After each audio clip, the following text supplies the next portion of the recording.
మనకొచ్చిన ఏ కష్టమైనా సరే మన మేలు కొరకే. కష్టానికి దేవుడు మనల్ని అప్పగించాడంటే ఆ కష్టం వెనకాల ఏదో మేలు దాగిందని అర్థం. యోసేపు తోయబడ్డాడు, అప్పగించబడ్డాడు, ఆ తర్వాత జైల్లో వేయబడ్డాడు. ఆ కష్టాల వెనుక ఒక గొప్ప మేలు దాగింది.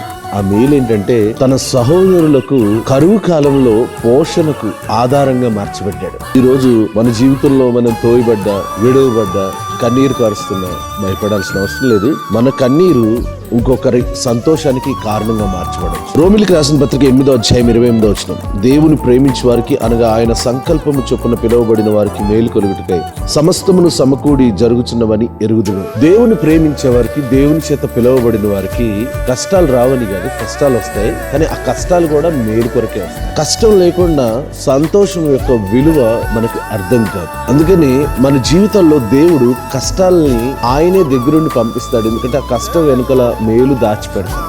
యేసుక్రీస్తు వారు తను చనిపోయి ఉన్నారు. ఆ కష్టం వెనకాల లోకంలో ఉన్న వారందరూ రక్షించబడాలన్న దేవుని గొప్ప ఉద్దేశం దాచిపెట్టబడింది. ఈ రోజు మీరు పడుతున్న కష్టం మీ మేలు కొరకే మార్చబడుతుంది. ఆన్ వన్ కండిషన్, మీరు దేవుని ప్రేమించేవారై ఉండాలి. ఒకవేళ దేవుని ప్రేమించేవారై ఉంటే, మీరు దేవుని సంకల్పంలో పిలువబడిన వారైతే మేలు కొరకే సమస్తమును సమకూడి జరుగుతున్నవని మర్చిపోవద్దు. God bless you.